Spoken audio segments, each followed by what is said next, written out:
வணக்கம் ஃப்ரெண்ட்ஸ். இன்றைக்கி ரோட்டு கடை ஓரத்தில் வச்சுருப்பாங்க, அந்த கடை வண்டி தள்ளு வண்டியில் வச்சுருக்கோம். இட்லி சாம்பாரும் அந்த மாதிரி வைக்கிறதுக்கு எல்லாம் ரெடியாக எடுத்து வச்சுருக்கேன். பருப்பில்லாத சாம்பார் தான். இதுக்கு இன்றைக்கி கடலை மாவெல்லாம் கரைச்சி ஊற்றலை, அது வேறு மாதிரி வைக்கிறதுக்காக ஃபுல்லாக எடுத்து வச்சுருக்கேன். அது செய்கிறது எப்படின்னு பார்ப்போம். அங்கே வீடியோக்குள்ளே போகலாம். ஒரு பெரிய வெங்காயம் நல்லா நீல வாக்கில் நறுக்கி வச்சுருக்கேன். ஒரே ஒரு பச்சை மிளகாய் தான் நான் எடுத்து வைக்கிறேன். 2 தக்காளி நல்லா எடுத்து வச்சுருக்கேன். நல்லா தான் பெருசாக தான் பழம், நல்லா பழமாக எடுத்து வச்சாச்சு. நல்லா கனிஞ்ச பழமாக எடுத்து வச்சா தான் நல்லாயிருக்கும்.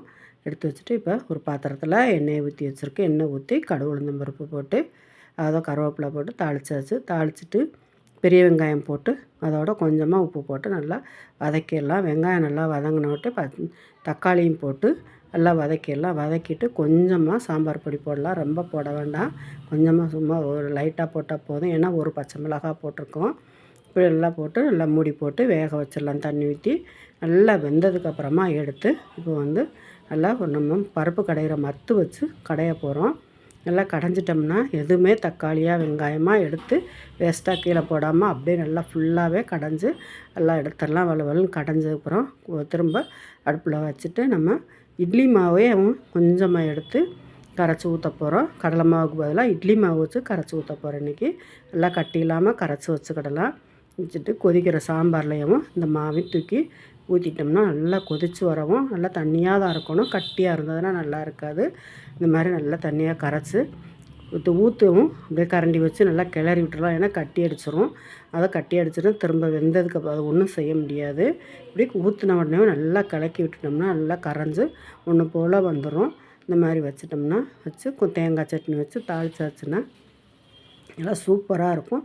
சூடான இட்லிக்கு அப்படியே இட்லிக்கு மேலே ஊற்றி ஃபுல்லாக நிறையா இட்லிக்கு மேலேயே ஊற்றி நல்லா வச்சிட்டோம்னா சூடான இட்லிக்கும் இந்த சாம்பாரும் சூப்பராக இருக்கும்.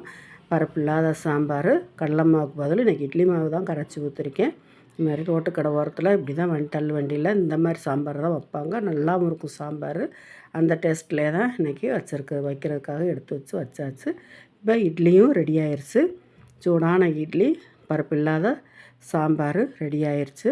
அங்கே சாப்பிடலாம். இப்போ மதியானத்துக்கும் சாதம், வடித்த சாதம், ரசம் வச்சு இந்த பச்சை பட்டாணி கூட்டுலாம் எல்லாமே ரெடி ஆயிடுச்சு. எடுத்து வச்சாச்சு.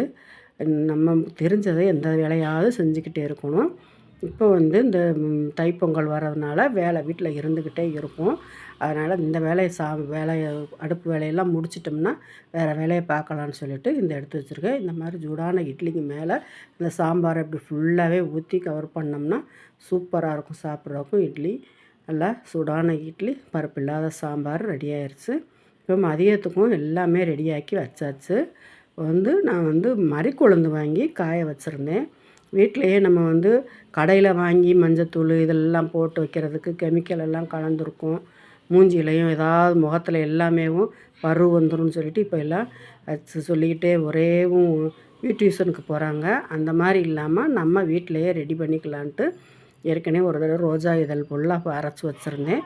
இப்போ மறிக்கொழுந்து வாங்கி நல்லா காய வச்சுருந்தேன். அதோட வெட்டி வேரும் கொஞ்சமாக வெட்டி வேரெல்லாம் நல்லா கட் பண்ணி போட்டு வச்சுருந்தேன். நல்லா காஞ்சிருச்சு.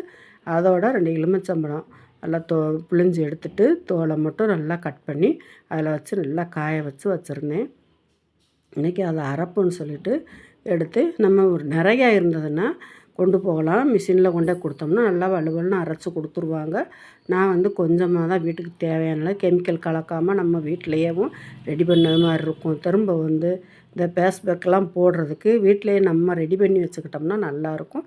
இதோட கொஞ்சமாக கஸ்தூரி மஞ்சள் சேர்த்து நம்ம கலக்கி வச்சுக்கிடலாம். கஸ்தூரி மஞ்சள், கொஞ்சம் கடலை மாவு, கொஞ்சம் பாசிப்பருப்பு மாவு எல்லாமே கலந்து நம்மளாவே ரெடி பண்ணி வைக்கிறது.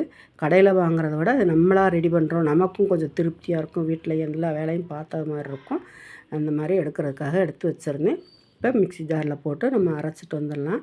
எல்லாமே இந்த மாதிரி தோலெல்லாம் நல்லா காஞ்சிருச்சு. எலுமிச்சம் தோலெல்லாம் இப்போ ரெடி பண்ணுறதுக்கு எடுத்து வச்சாச்சு. இப்போ மிக்ஸி ஜாரில் போட்டு நல்லா அரைச்சிட்டு வந்துடலான்ட்டு எடுத்து அரைக்கிறதுக்கு எல்லாம் எடுத்து வச்சுருந்தேன். அரைச்சிட்டு வந்ததும் அப்படியே கொஞ்சமாக எப்படினாலும் கொஞ்சம் கொஞ்சமாக ஒரு மாதிரி பிசுறு இருக்கும். அதை நம்ம மாவு ஜலிக்கிற ஜல்லடையில் போட்டு நல்லா ஜலிச்சு எடுத்துட்டு அதை ரெடி பண்ணி ஒரு பாக்ஸில் போட்டு அடைச்சி வச்சுக்கிட்டோம்னா அதோடைய கஸ்தூரி மஞ்சளும் எல்லாமே போட்டு கலக்கி நல்லா ரெடி பண்ணி வச்சுட்டோம்னா ஃபேஸ் பேக் போடுறதுக்கும் நல்லாயிருக்கும், முகத்தில் தேய்ச்சி குளிக்கிறதுக்கும் எடுத்து வச்சிடலாம். கெமிக்கல் கலக்காது, நம்மளாக தயார் பண்ணது இயற்கையானது. இந்த மாதிரி வீட்லேயும் நம்ம செஞ்சு ரெடி பண்ணுறது நமக்கும் கொஞ்சம் திருப்தியாக இருக்கும். இந்த மாதிரி செஞ்சு பாருங்கள். இந்த வீடியோ பிடிச்சிருந்தா லைக் பண்ணுங்கள், ஷேர் பண்ணுங்கள், சப்ஸ்கிரைப் பண்ணுங்கள், கமெண்ட் பண்ணுங்கள். பாய்.